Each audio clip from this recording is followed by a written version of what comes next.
आज prime time exclusive में सबसे पहले चुनावी समर में बात राजनीति का अखाड़ा बने कैराना की। यूपी का कैराना पलायन की वजह से चर्चा में रहा है और पलायन का मुद्दा 2017 के चुनाव में भी खूब गर्म रहा। लेकिन अब 2022 के चुनाव की तैयारी है। बीजेपी ने कैराना से चुनाव प्रचार की शुरुआत भी कर दी है। खुद गृह मंत्री Amit Shah door to door प्रचार के लिए पहुंचे। उधर दूसरी तरफ समाजवादी पार्टी ने जिसे अपना कैंडिडेट घोषित किया उसे 48 घंटे के भीतर गिरफ्तार कर लिया गया। यानी टेंशन का केंद्र मानी जाने वाली कैराना सीट पर एक बार फिर माहौल गर्मा गया है। लेकिन जमीनी हालात क्या है पलायन का मुद्दा फिर गर्मा गया है, देखिए इस रिपोर्ट में।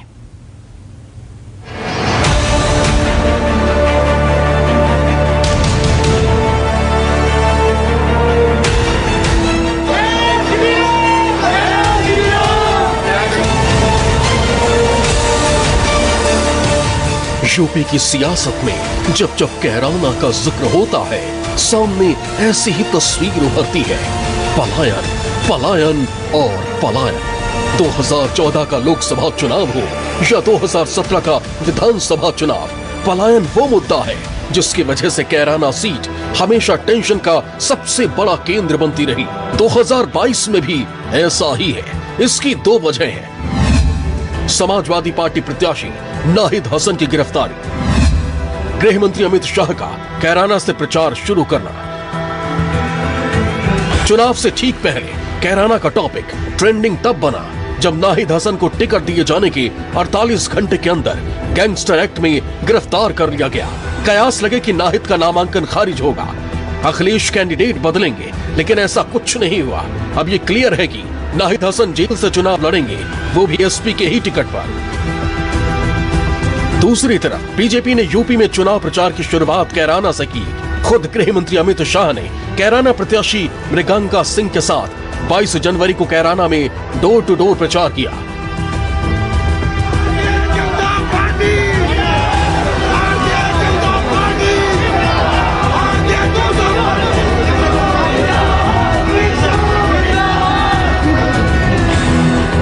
लेकिन सवाल यह है कि शाह ने यूपी में कैराना को ही चुनाव प्रचार की शुरुआत के लिए क्यों चुना और क्या इससे बीजेपी को बड़ा सियासी फायदा मिलने वाला है? अभी कैराना के सियासी समीकरण क्या है?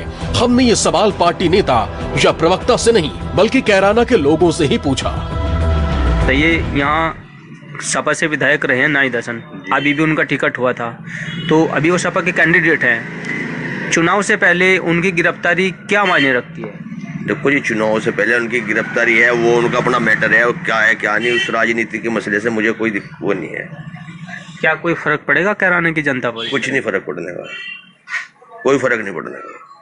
चुनाव से पहले देश के गृह मंत्री अमित शाह यहाँ आए हैं कैराना में, तो उससे कैसे देखते हैं आप? बस वो ठीक है, अपना आए, अपना बहुत अच्छा उनका स्वागत हुआ और वोट जो है उनको मिलेंगे सब। इसको लेकर के देश के गृह मंत्री भी आए हैं अमित शाह यहाँ पे, तो क्या मानते हैं आप? ठीक है, प्लान का मुद्दा था, अब सब प्लान तो कोई नहीं हो रहा। अब तो जो गुंडे थे प्लान करवाने वाले वे चले गए, तो वो आए देखने के लिए कि हाँ भाई कैसे लोग हैं, सुरक्षित हैं नहीं हैं, अब कैसा महसूस कर रहे हैं। हम पहले जो लोग प्लान में बहुत त्रस्त थे, जा रहे थे, तो अब सब वो वापस भी आ रहे हैं और इस समय तो बढ़िया माहौल है। गुंडा तो कहीं पड़ोस में भी देखने को नहीं मिलता। तो पहले उसकी गिरफ्तारी तो उस पर बहुत पहले से ही केस था, उसमें जो है उसकी गिरफ्तारी होगी, गैंगस्टर थी उसके ऊपर। 2013 में हुए दंगों के बाद शामली जिले का कैराना सुर्खियों में रहा था और 2014 से 2016 के दौरान कई हिंदू परिवारों के कैराना से कथित तौर पर पलायन करने की खबरें आईं। 2017 में कैराना सीट सपा के नाहिद हसन ने जीती,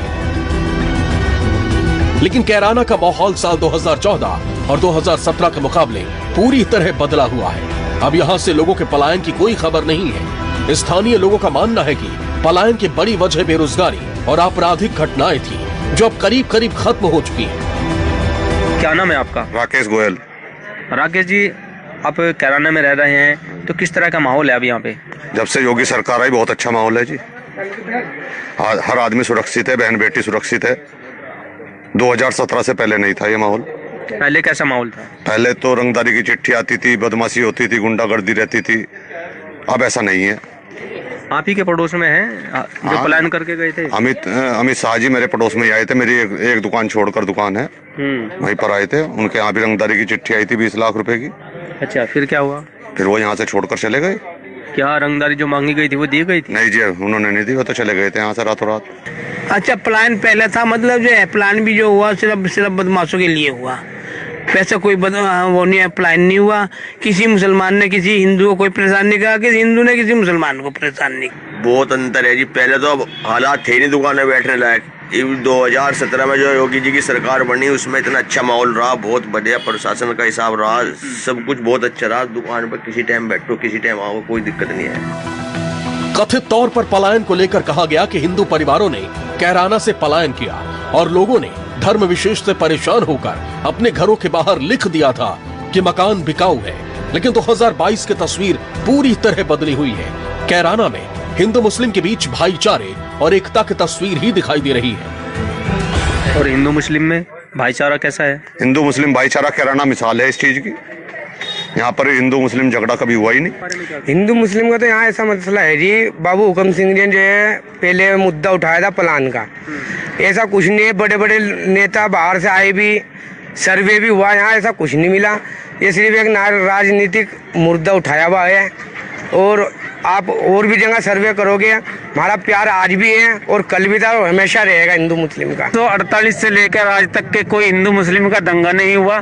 हमारे हिंदू मुस्लिम में इतना प्यार है, एक दूसरे के साथ खाना खाते हैं बैठ के, और एक दूसरे से लेन देन हमारा सबसे ज्यादा रहता है। अजी हिंदू मुस्लिम भाई भाई हैं और हम तो गले मिल के रहते हैं, कोई ऐसी लड़ाई झगड़ा वाली। यानी यूपी की जो विधानसभा सीट पलायन और हिंदू मुस्लिम की वजह से सुर्खियों में रही, वहां चुनावी मौसम में फिजा अलग है और अब टेंशन का केंद्र मानी जाने वाली इस सीट पर मुकाबला कड़ा होने जा रहा है। क्योंकि बीजेपी ने मृगांका सिंह को प्रत्याशी बनाया है, तो सपा ने मौजूदा विधायक नाहिद हसन को टिकट दिया है। यानी तय है कि कैराना में इस बार सियासी टक्कर जोरदार होने वाली है। लेकिन कैराना के मन में क्या है, इसका पता 10 मार्च को ही चलेगा। Bureau report, news 24। और कैराना के बाद अब बात उस 2 सीट्स की जहां पर पिता वर्सेस बेटा और पिता वर्सेस पिता और बेटा वर्सेस बेटे की जंग होने वाली है। और ये जंग किसी दंगल से कम नहीं होगी और बहुत दिलचस्प होगी, क्योंकि मुकाबला सांप वर्सेस नेवली की तरह 2 दुश्मनों के बीच है। कौन ये 2 सीटें हैं? रामपुर और स्वार विधानसभा सीट। रामपुर से आजम खान जेल से ही, तो स्वार सीट से आजम खान के बेटे अब्दुल्ला आजम चुनावी ताल ठोकने को तैयार है। लेकिन जिन नवाबों के साथ 36 का आंकड़ा है, उनसे जंग में कहां ठहरता है आजम कुनबा, और बीजेपी के संभावित चुनावी चेहरे की एंट्री से कैसे ये फाइट होगी और दिलचस्प। आज इन सीट्स की पूरी एबीसीडी आपको दिखाते हैं इस रिपोर्ट में।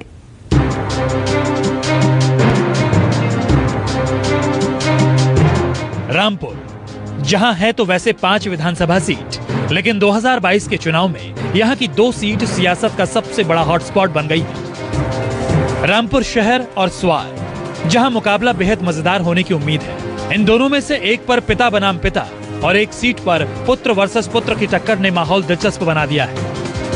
रामपुर से एक तरफ जहां समाजवादी पार्टी के सांसद और कद्दावर नेता आजम खान का मुकाबला करने के लिए रामपुर के नवाब खानदान से ताल्लुक रखने वाले काजिम अली खान उर्फ नवेद मियां मैदान में हैं, तो वहीं स्वार विधानसभा सीट से आजम खान के बेटे अब्दुल्ला आजम खान और काजिम अली के बेटे हमजा आमने सामने हैं। और दोनों ही सीटों पर फाइट बदले की है, वर्चस्व की है, मान प्रतिष्ठा और सम्मान की है। रामपुर विधानसभा सीट से 1980 में शुरू हुआ आजम खान का सियासी सफर बेहद दिलचस्प है। ये वो दौर था जब रामपुर का रुतबा नवाबों के कब्जे से निकलकर आजम खान की झोली में आ गिरा, और तब से लेकर आज तक रामपुर में आजम खान का ही सियासी सिक्का चल रहा है।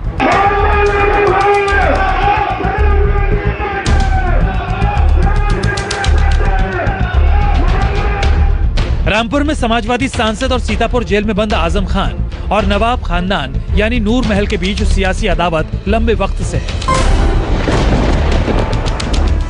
नवाब कासिम का खानदान आजादी से पहले और आजादी के बाद भी लंबे अरसे तक रामपुर की सियासत पर हावी रहा। इस कदर हावी रहा कि रामपुर की पहचान ही नवाबों के शहर से हो गई। रामपुर सीट नवाब परिवार की परंपरागत सीट मानी जाती है। यहाँ नवाब काजिम अली खान उर्फ नवेद मियाँ 4 बार विधायक रहे हैं।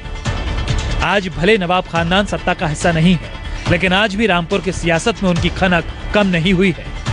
नवाब काजिम अली खान अब कांग्रेस के टिकट पर चुनावी मैदान में है। दूसरा चेहरा है आजम खान का।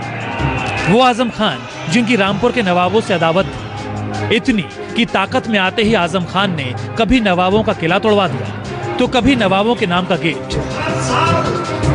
आजम खान का नवाबों के खानदान से हमेशा 36 का आंकड़ा रहा। आजम खान जब सत्ता में रहे तो उन्होंने नवाबों के बनवाए पार्क और नवाबों के बनवाए स्मारकों के नाम तक बदलवा दिए। आजम खान जेल में है, लेकिन जेल से ही रामपुर से समाजवादी पार्टी के टिकट पर चुनावी मैदान में है। हम रामपुर के नवाबों के महल नूर महल पर मौजूद हैं और यहां से इस बार कांग्रेस के प्रत्याशी हैं मौजूदा नवाब काजिम अली साहब। अमूमन आजम खान के पहले ऐसा हुआ करता था कि रामपुर से सांसद या विधायक नूर महल के ही लोग हुआ करते थे, लेकिन 1980 में इस सिलसिले को आजम खान ने बदल दिया।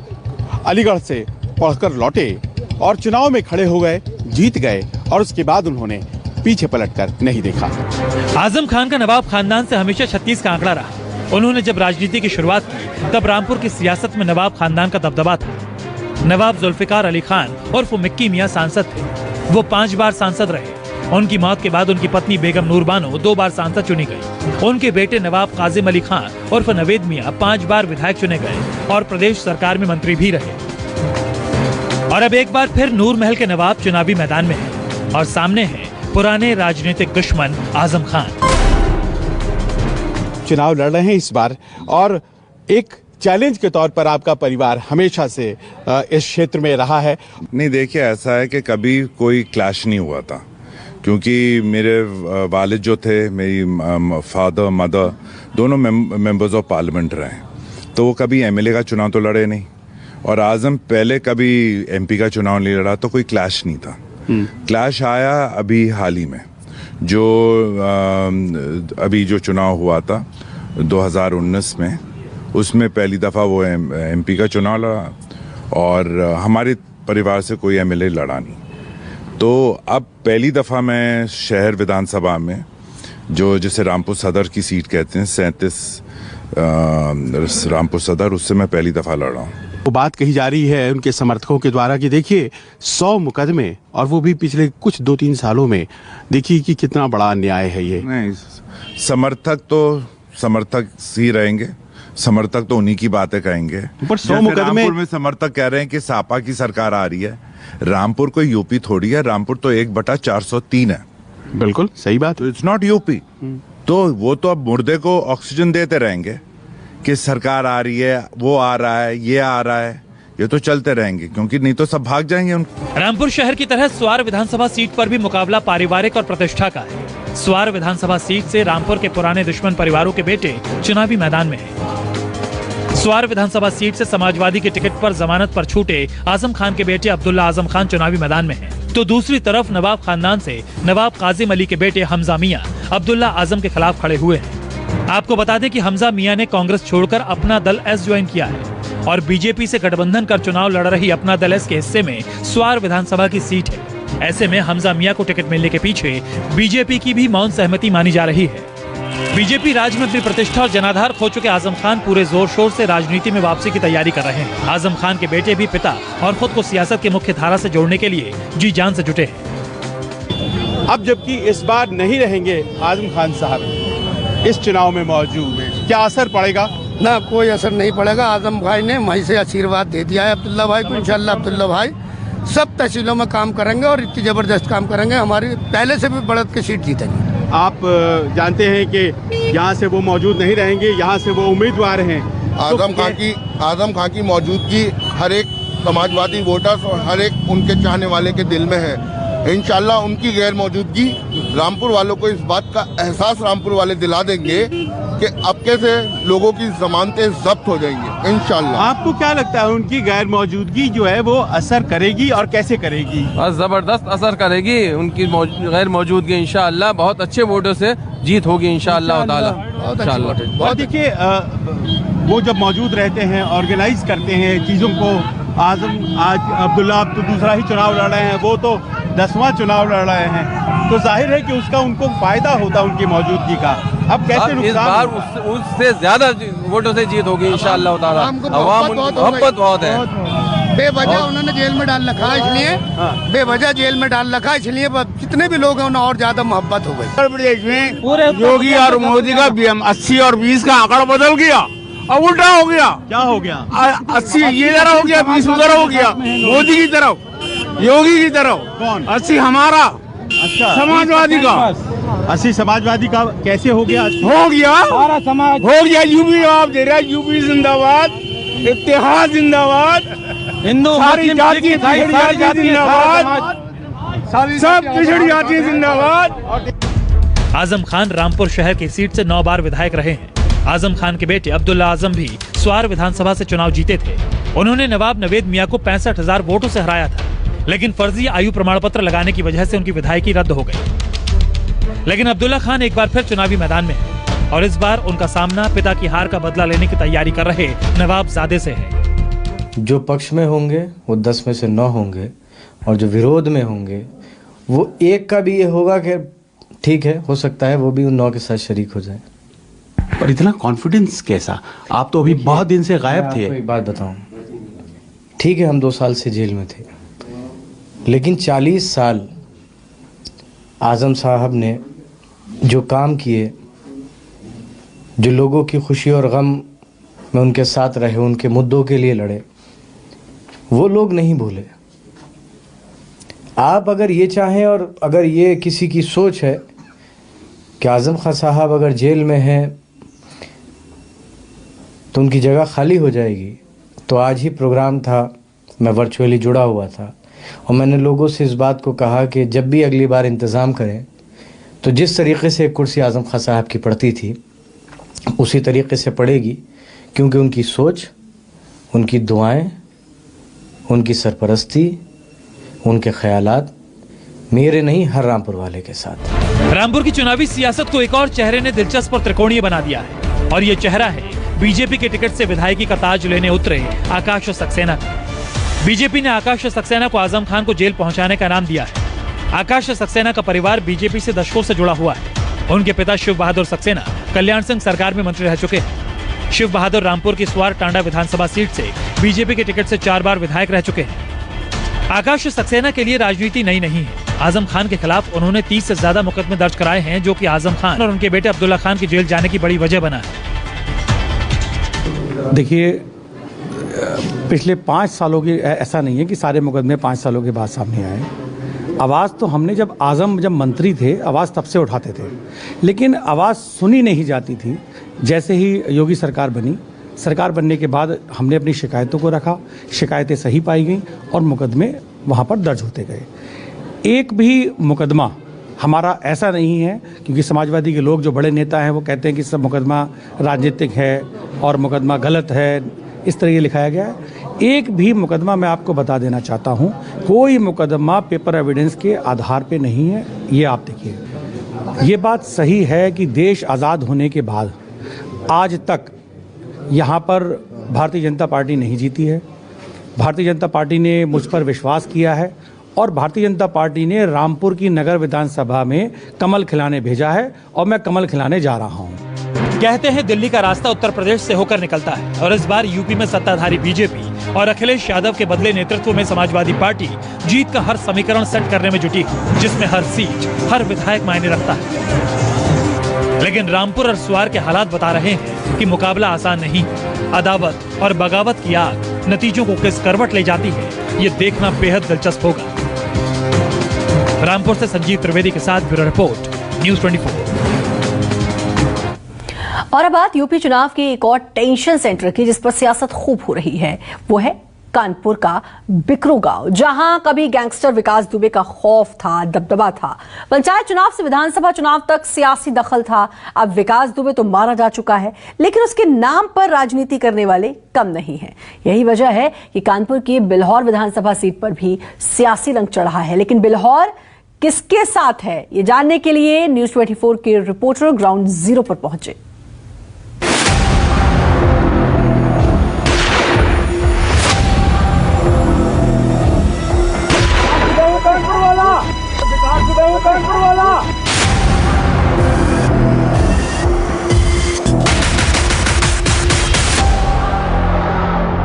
कानपुर की इसी सड़क से कभी दहशत शुरू होती थी। पंडित जी के नाम से मशहूर कुख्यात गैंगस्टर विकास दुबे की।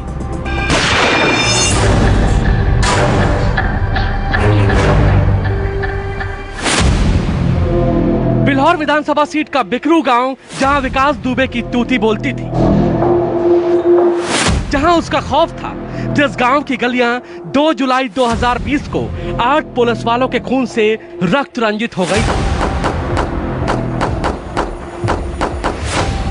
हालांकि इसके बाद विकास दुबे के एनकाउंटर ने उसके आतंक पर विराम लगा दिया। यह बात 2020 की है, लेकिन 2022 के विधानसभा चुनाव में उसके एनकाउंटर पर सियासी रंग चढ़ चुका है। यही वजह है कि बिल्हौर आज सियासत का बड़ा हॉटस्पॉट है। इतनी दुर्भावना इस समाज के प्रति कि जहां आपने 40 ब्राह्मण समाज के लोगों को जेल में बंद कर रखा है, कितनों की गाड़ी फिसल गई और निकले और शूट आउट कर दिया। लेकिन क्या बिल्हौर और बिकरू विकास दुबे के आतंक से आजाद हुआ है? चुनावी सीजन में जानने के लिए न्यूज़ 24 रिपोर्टर ने ग्राउंड जीरो पर पहुंचकर कड़कड़ाती ठंड के बीच बिल्हौर के बढ़ते सियासी तापमान को महसूस किया। तो कानपुर और कानपुर देहात के उस बॉर्डर पे हैं जहां कभी विकास दुबे की तूती बोलती थी।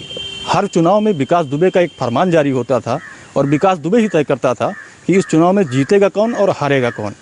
हम यहाँ के यूथ से बात करते हैं कि आखिर पहले की स्थितियाँ क्या थीं और अब वर्तमान समय में क्या स्थितियाँ होंगी।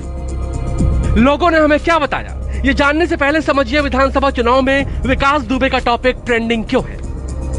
खौफ के साथ बिल्हौर विधानसभा में विकास दुबे का सियासी रसूख भी था। कहते हैं कि गैंगस्टर विकास दुबे अपनी कोठी की छत पर जिस भी पार्टी का झंडा लगा लेता तो बिकरू और आसपास के गांव के लोग उसी को वोट करते। विकास दुबे के दहशत की कहानी खुद बिल्हौर की जुबानी सुनिए। विकास दुबे चुनाव पीरियड में सारे प्रत्याशी उसके पास आते थे, क्योंकि उसका दहशत का कुछ वोट बैंक था, जो दहशत के नाम पर ही, उसके नाम पर, उसके कहने पे, उसके गुर्गों के धमकाने पे वोट करता था। सारे के सारे प्रत्याशी आते थे और सबसे वो फंडिंग करता था। सबसे नमस्कार, मैं हूं मानक गुप्ता। अगर आपको हमारा ये वीडियो पसंद आया हो तो इसे लाइक और शेयर जरूर करें, और हाँ, हमें सब्सक्राइब और फॉलो करना ना भूलें ताकि आप देश और दुनिया की कोई खबर मिस ना करें। तो जुड़े रहिए हमारे साथ और देखते रहिए न्यूज़ 24।